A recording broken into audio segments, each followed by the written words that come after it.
Well, g'day everybody, and welcome to Basket Case. Back with the brakes. Now, this is a rear caliper. It's almost identical, well, it is identical to the earlier classic model front caliper, with the exception of the location of the bleeder. It's in the up position here, whereas on the other ones it's off to the side because of the orientation of the mounting. I've pulled it apart. The piston's pretty darn good actually. So what I want to do now is just very carefully remove this quad ring seal with a little dull screwdriver.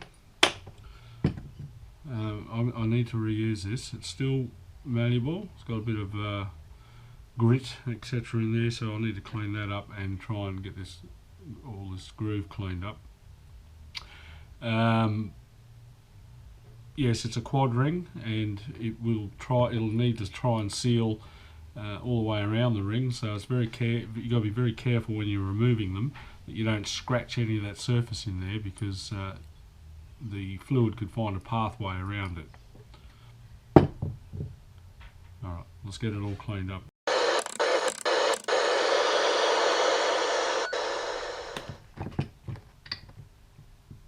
Abracadabra, Brian. And we should be able to just squash this rubber down, poke it through the hole. I'll just remove the bleed nipple.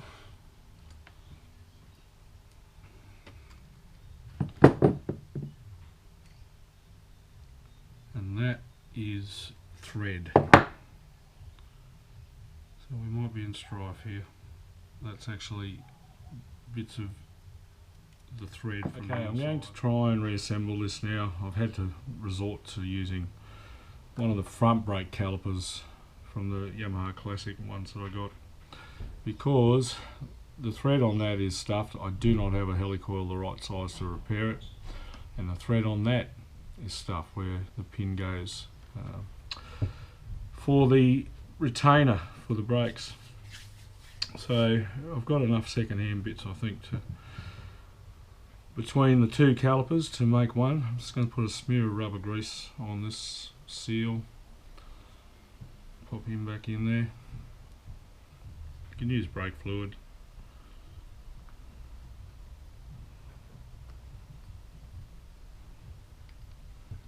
A little bit on the piston.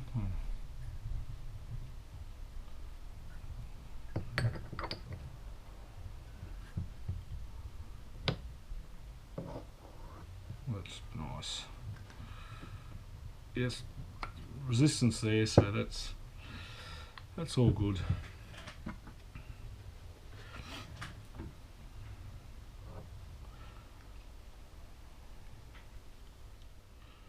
some rubber grease on this as well, so it slides easily.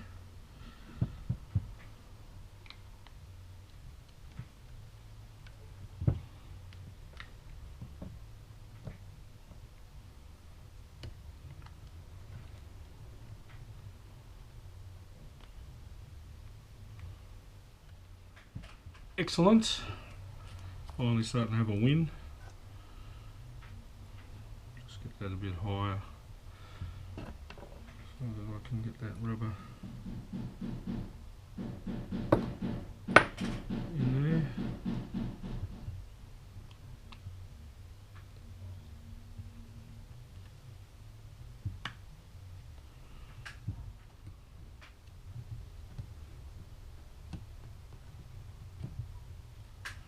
That's looking pretty good. Just poke through there a bit.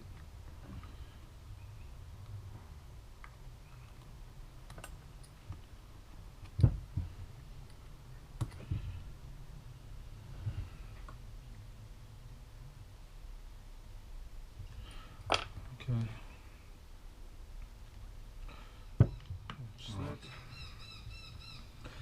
So now, that'll do me for now, because I'm going to attach this all to the master cylinder and bleed it. And then when I do, I'll finish assembling it. Okay, so this is what the assembly looks like bolted into the bike. It's only mocked up. I've just wanted to check. I measured the clearance between the hose and the bottom of that canister. These are 60mm shocks. We got about 65mm, so there's not much room in it, but I'm going to run the risk. Now I have another plan, and after long considerable debate I've decided to call it Plan B. Plan B involves a front caliper off a Classic from the, I guess it's the right hand side.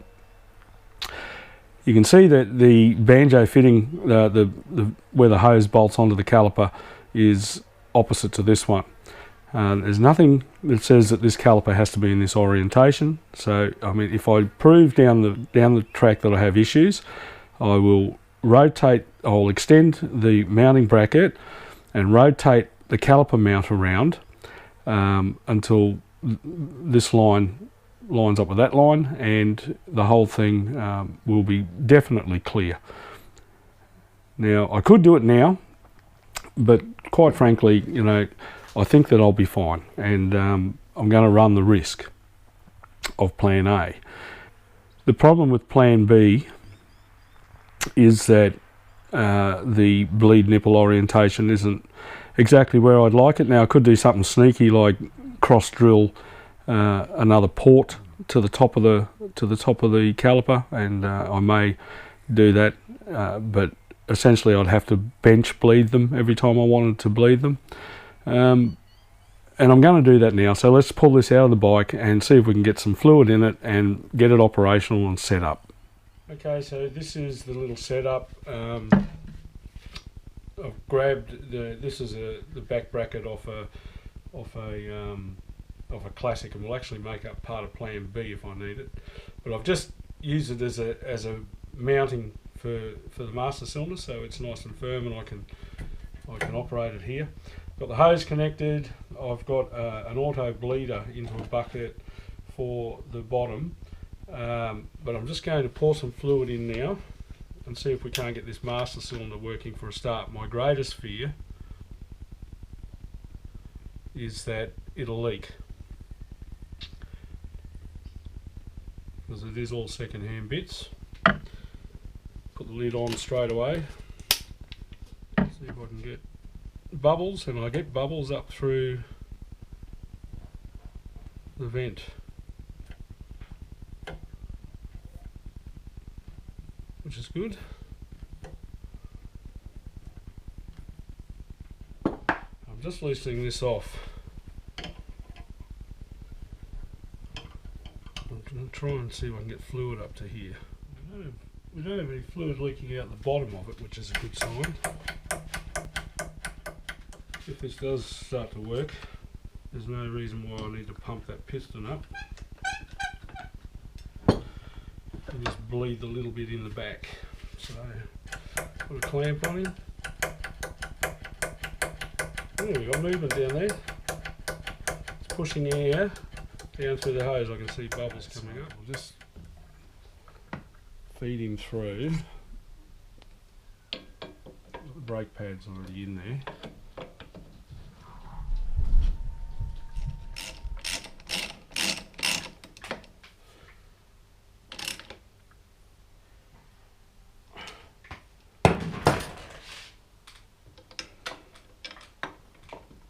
Now the rear master cylinder, we need to set the free play up. So I've just got this backed off to the lowest point. I'm going to mount the master cylinder first using a little bit of nut lock thread locker. Now a little tip about Loctites.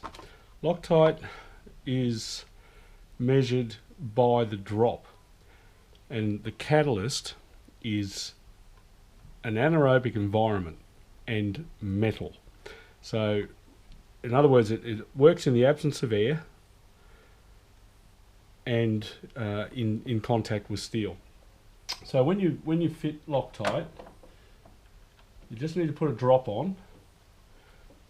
It lubricates the thread, it seals up and stops it coming loose, But you got to remember that metal is a catalyst. So if you touch this nip on the bolt, you've enabled the catalyst, and then when you place the lid on, in the absence of air, that'll go hard. Right. Master cylinder on. And there's different types of Loctites, just quietly, while we're wasting time watching me fumble with my thumbs here. I like to use, for general purpose, like mounting that master cylinder, I like to use a nut lock, a 243 nut lock, which is can be removed using normal hand tools. If you go and buy some of the red Loctites, Super Stud Lock, etc., it requires heat to release it. And it's very good on things like exhaust studs, etc., where you put them into the cylinder head and you don't want them to come loose. It has the right application. There are the right applications for them out there. However, just bolting something to the frame that you don't want to come loose is not that application. Right. Okay, so the free play needs to be 13mm at the pedal. So if I measure under the pedal here, I've got 230mm. If I bring that down to just touches, I've only got 5mm of free play. So I need to come down some more. That's better. It actually feels really good right now. Whoa, yeah. Okay. We have a rear brake.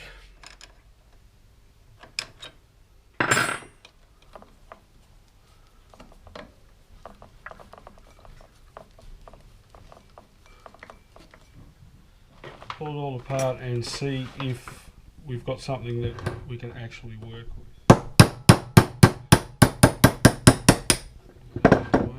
I've got a mess here, absolute mess. I hate working like this. I've only got myself to blame though. See if there's any in there. Some sort of rusty, watery looking stuff, which isn't a good sign. However, I don't have much choice. These are the only ones I've got, so they've got to work. The bleeder nipple appears to be coming out of here. Okay, good.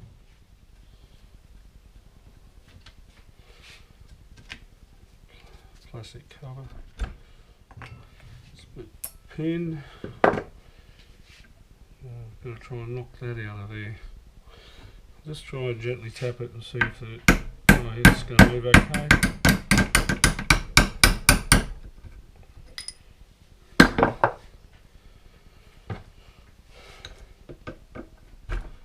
This is the guy we've got to try and get to pieces. Now I'm hoping like crazy. Let's give this a clean up in the little wash tub and have a better look. So I'm going to try grabbing it with a pair of pliers and getting it moving. Failing that, we may have to hydraulic it out, which will involve trying to either put grease or something, pump it out of out using oil or grease. We're locking pliers.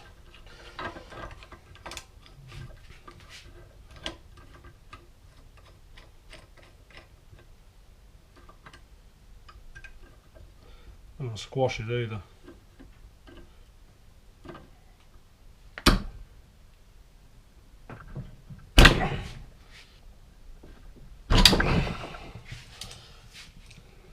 I'm going to damage this. Try the application of heat.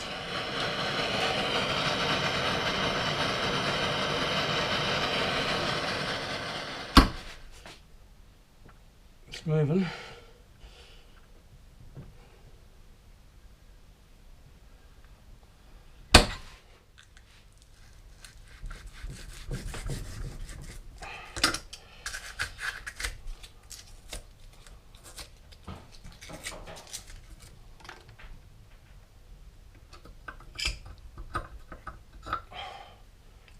Hey presto, Brian. So the drama continues. This piston's junk. There's two seals in these. There's one close to the top and then the main pressure seal, and that's going to run onto that. So I'm going to have to replace them. So this is on hold for the moment, but what I'll probably do in the interim while I'm waiting is I'll clean these up. You can see all the lovely shades of colour that previous owners have decided were appropriate. But I don't know what his mate's like, but I'm going to pull it apart as well just to check, but I'm presuming that it'll be the same. So I need to buy new pistons. I've already got the kits. Comes with both seals, and I'll give them a scrub and get them all prepped and ready to go, and then once I get the new pistons I'll put them together. I mean, they're not too bad below that seal, but I don't really want to wreck them, and the vice grips didn't do them any favours. So I mean that would be okay if I had to resort to the vice grips, which I did. I can just dress this with a file and some 2000 wet and dry paper. That would never contacts a seal, so it's not going to be a problem. But yeah, no, I can't live with that. It's all the chrome has started to lift. So I'll get some new pistons, and we're going to have to continue with a